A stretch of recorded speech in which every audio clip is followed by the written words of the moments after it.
Les enfants qui partent en vrille aujourd'hui, vous pensez que ça vient d'où? Mais c'est une succession de parents qui sont partis en vrille, qui ont continué à léguer, à léguer, à léguer, et au final, les conditions d'incarnation ont provoqué la catastrophe que vous voyez.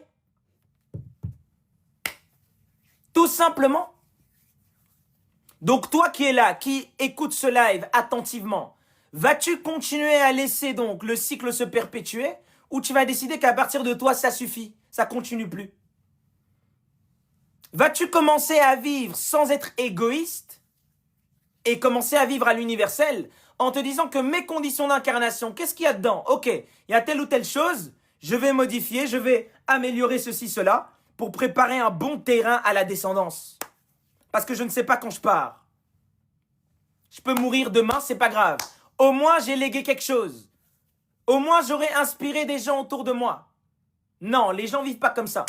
Tu vas au cinéma. C'est pas mal d'aller au cinéma, mais aller au cinéma quand tu sais pas où tu vas, sans même comprendre que toi, tu es dans un vaste cinéma et qu'on t'utilise comme du n'importe quoi, c'est grave.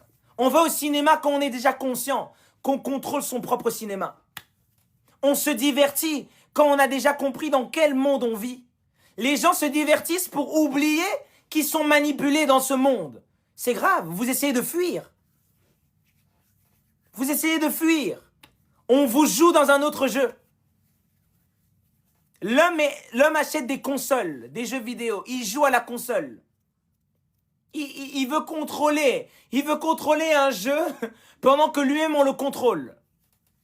Donc on t'a piégé dans les PlayStation, on t'a piégé dans les jeux pendant qu'on est en train de bien te jouer. C'est le monde à l'envers en fait. C'est le monde à l'envers.